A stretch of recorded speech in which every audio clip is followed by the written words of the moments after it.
Sup fuckers! Never going with that intro again. Fruella here, welcome back to the channel. I know what you're thinking, oh my god, Fruella's made some content. Yeah, you're right to think that. But look at For Honor, this is For Honor, I've been playing For Honor, I'm so excited to talk about For Honor. So let's talk about For Honor. For Honor is a new, it's not a hack and slash game. I was going to call it hack and slash game, but it's not. It's a very tactical fighter from Ubisoft, where you play as knights, Vikings, and samurais, and take over your respectful land and stop the other people from taking it from you. That was the worst description of a game I've ever said. Anyway, I'm here to talk about the classes in For Honor, and go through their strengths and weaknesses, and help you decide what class you're going to play when you buy this game. So let's do it. I'm so bad at making this stuff up. Oh my god, I'm so sorry. Anyway, let's get into it. Let's talk about the classes in For Honor. So the first character we've got here is the Warden. The Warden is the easiest characters to fight in the Knights faction. They're effective at just about everything that is needed in battle. They do battle with a massive two-handed sword, as you can see me blocking that shit right there. And they're pretty good for diving around the battlefield and taking care of business. Their special abilities include an unblockable shoulder tackle, as well as a variety of strong interruption abilities and throws. I'm not really demonstrating any of those right now because this is the first time I've played the Warden and I'm getting my ass kicked by a massive fucking samurai. The Warden moves pretty fast and is fairly savage with their attack. Personally, I find playing a knight in any game quite tedious and unenjoyable, but this one has a nice balance to it and she's got a number of attacks and encounters. They're quite versatile in battle and they're good characters to play while you are learning the mechanics of the game itself. But obviously if you don't block characters like that, then they're gonna fuck you up, mate. Alright, so next up we've got the Conqueror. The Conqueror is the knight's heavy character and is classified as a medium difficulty hero with strong defense, hard-hitting attacks, and a good mix of counter-attacks and harassment. There we go, there's a nice block there. The shield's great when you utilize it, which I am obviously not, and don't miss like that. The Conqueror's main damage is dealt with a powerful mace. You can see me swinging that shit around and missing terribly. Deals a stunning amount of damage on impacts. The Conqueror also has a combination of light and heavy attacks that can render an opponent helpless, as well as a series of block attacks that utilises the character's shield.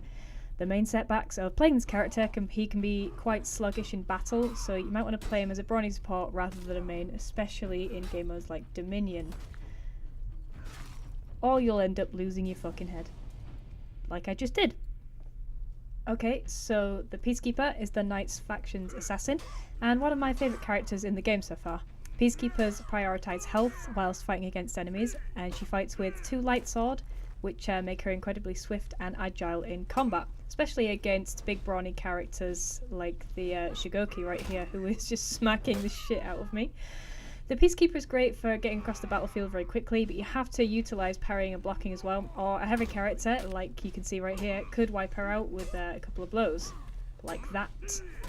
The Peacekeeper has a number of death-dealing combinations, but at the cost of being quite short and easy to hit, especially with long-range or heavy characters again. Still, she's great fun to play when you get the moveset right, and can be quite deadly if the opponent doesn't manage to block her in time. And of course, when you activate Revenge, which gives you unlimited stamina for a short while, you can just stab the opponent in the gut and then win the round. Beautiful. Okay, so this is the Lawbringer. The Lawbringer is the hybrid hero of the Knights faction. Hybrids blend each element of each class together, sort of borrowing characteristics of every unit to create a unique kind of warrior. The Lawbringer combines aspects of the Warden and the Conqueror to create a mobile yet brutal knight. They fight with a huge axe, which deals damage at short and long range. They're great for counter-attacking. Obviously not while you're trying to push your enemy into a fire and then get fucked at the last minute. It's not a character you want to find yourself one-on-one with because they're incredibly powerful, but they'll go down like a sack of shit up against a talented Peacekeeper, as you've just seen right there. Alright, so next up we're going to go through the Viking classes. First up we've got the Raiders, which are basically the Viking version of the Warden. The Raiders fight with a 2-handed axe, which deals a lot of damage. They're quite slow, but the range of the axe makes up for any speed lost in battle, or if you end up just being kicked off a bridge, like like that.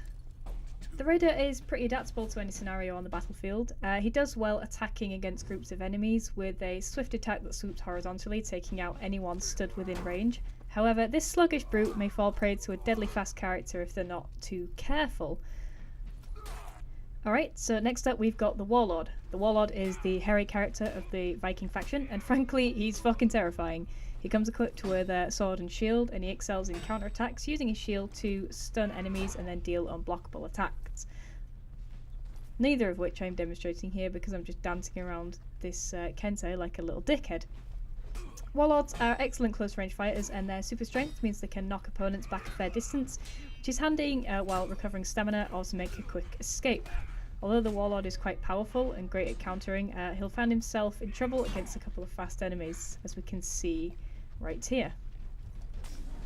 But once you figure out what you're doing with the Warlord and manage to correctly utilise their blocks and push your character back off you when they're coming in with swift attacks like the Kensei is here, you'll find yourself doing a lot better than I did in that round. Alright lads, time for the Berserker. The Berserker is the assassin class in the Viking faction, and it's frankly one of the most mental characters in the fucking game when they're not being immediately kicked off a fucking ledge. The Berserker fights with two short axes in either hand, which they use to deal devastating combos to their opponent. The Berserker is a hard character to learn, but absolutely ridiculous when mastered correctly. They can initiate chain attacks on their opponents, dealing massive damage, and absolutely marmalise the enemy.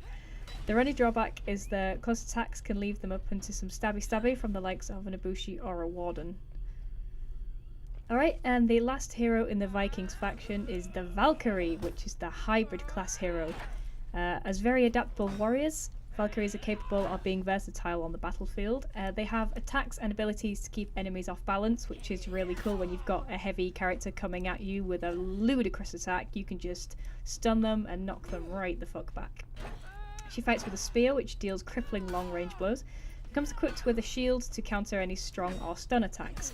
Her spear's combos can be crippling and will knock an enemy off balance if pulled off correctly. She moves faster than the other Viking heroes, other than the Berserker, who is nuts, but still deals the same amount of brawn. Her only real downfall is that she can fall prey to characters' counters if her combos aren't pulled off at the right time. Okay, so now we're on to the Samurai faction of For Honor. First hero we've got is the Kensei. The Kensei are slow but powerful units that have a brutal attack despite their slower attack speed.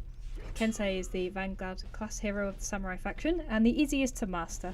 They fight with a katana that deals damage in the form of long, sharp range attacks. The Kensei is great for attacking from afar, which makes them a compelling counter for the heavier characters. The main draw is that they are versatile and have a slick range of combos that will disarm most other classes in the game, but their slow speed means that they'll get pummeled if they slip up. It's this Warlord right here, and if he gets another hit on me, I am going to be absolute weeb toast because I'm not going to be able to block that in time. But if I'm fast enough, I'll be able to take him down.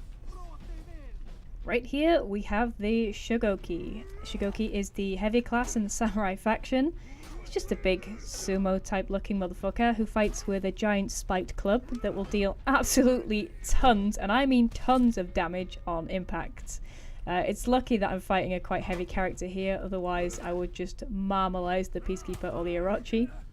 He comes with a ton of combos that will annihilate even the heaviest opponent, like this one, if they don't manage to counter them in time or kick them off a bridge, like that mister just did. The Shogoki absorbs a lot of damage with his high health, and his passive stance will allow more freedom while attacking. However, he is incredibly slow in combat, and a couple of quick attackers like the Nobushi will fuck him right up. He also does a pretty sweet headbutt and a belly bounce as a finishing move, and I dig that quite a lot. Come on mate, a couple of those blows and you are a fucking Warlord sandwich.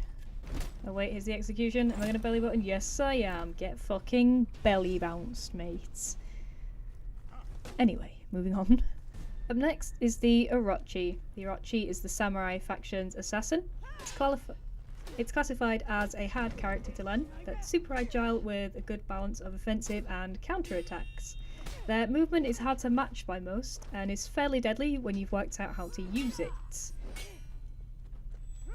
As you can see here, I'm having to use a lot of parrying and blocking to actually get an attack on the Kensei. But once you do master the opponent's strategy and manage to counter them and block them, you will deal a fuck ton of damage. The Orochi fights with a katana / big fuck off sword, and they're pretty good at swerving bros and dealing blows simultaneously, which makes them a really fun character to play. Last up, we've got the Nobushi. It's the hybrid class of the samurai faction and my favourite character in For Honor so far. Nobushis are Zona characters that fight with a long staff. They're able to keep their distance, which allows for sharp, deadly quick attacks from range, and additionally allows the Nobushi to control the flow of the combat. They have a number of crippling combos and an impressive swift poking attack, which deals bleed damage over time, which is absolutely nuts. All you really need to do to defeat a foe is get as few swift jabs in and counter their blows, and the bleed damage will do the rest. Nobushi is a great character both in combat and for capturing, making them my top pick out of all the For Honor characters. However, the characters you enjoy will depend heavily on how you play. Whether you're a heavy, hard-hitting brawler that loves to throw axes around or a swift, silent assassin, For Honor has a class that'll appease everyone. It's fairly important to find a class that you're comfortable with because the game is largely based on both teamwork and tactics. If you run around the battlefield mashing buttons like you used to when you were sat losing to your siblings on Tekken 3, you're gonna find yourself bleeding to death with a spear in your fucking spine.